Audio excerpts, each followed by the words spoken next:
Shabbat Shalom. This week is Parshat Tzav, the second parasha of the book of Vayikra.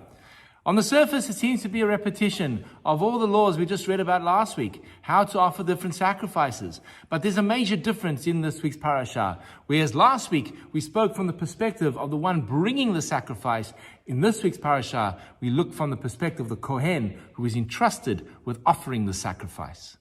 The parsha then continues and tells us the story about the inauguration of Aaron and his sons. And in the middle of this, we have a very strange musical note. It is known as the Shalshelet. The Shalshelet is a sound that appears only 4 times in the Torah.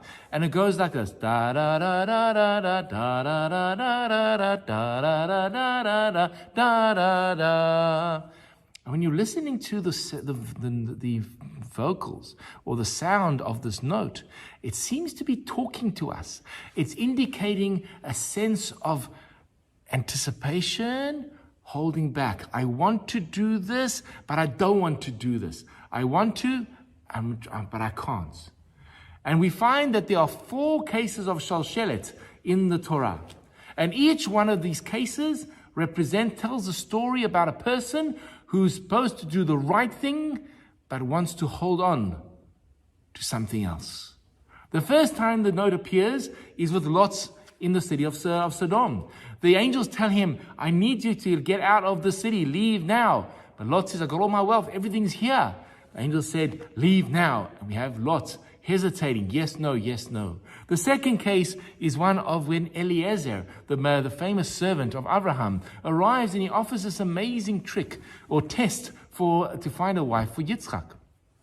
The Torah tells that, according to the Medrash, Eliezer had a daughter of his own, and he thought that if he couldn't find a girl that could fulfill the requirements of giving him water to drink and all the camels, that then his daughter might be the one as a wife, could be chosen as a wife for Yitzchak.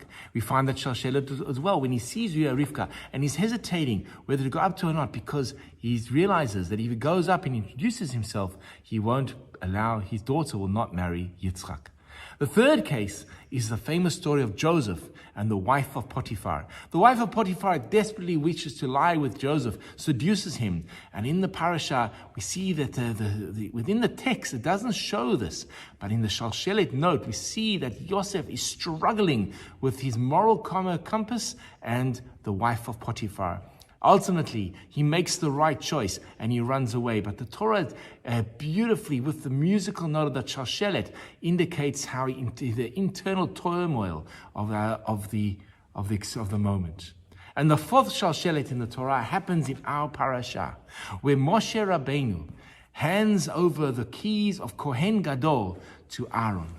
For 1 whole week, Moses has been acting as interim Kohen, showing Aaron and his sons how to serve in the temple. But now, the moment comes where Moshe has to hand over the keys, and he says to Aaron, you shall now be the Kohen Gadol, and I will remain a Levi. Why is it that Moses is struggling? We see that Moses, Moshe Rabbeinu, he was on Har Sinai. He received the Torah from Hashem. He constantly communicated with Hashem. Why is it that Moses is hesitating and is reluctant to hand over the keys? I believe the answer is based on a following Medrash. The Medrash asks the question, every time we see God angry, there are repercussions for the actions, for God's anger.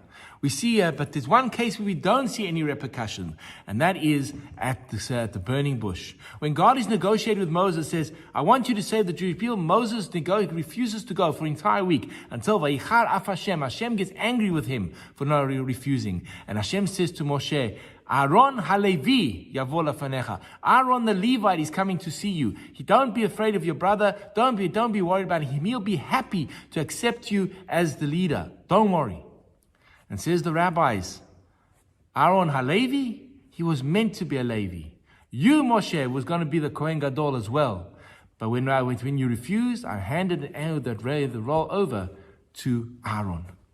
But here's where it gets interesting. When Moshe Rabbeinu hears that news, he's not perturbed. He doesn't know what a Kohen is. He doesn't know what a Kohen Gadol is. It doesn't really bother him that he's not going to be Kohen Gadol anymore.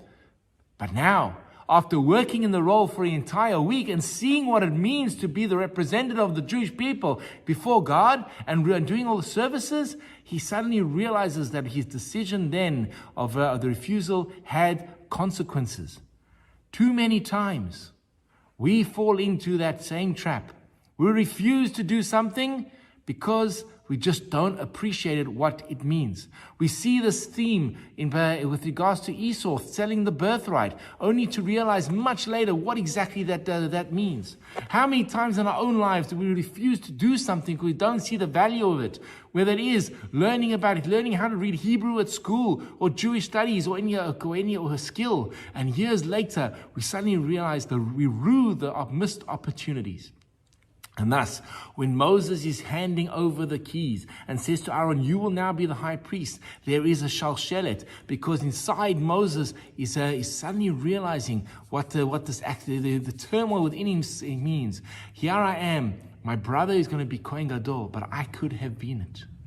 If I behaved or understood a little bit deeper what this is all about, I would have acted differently.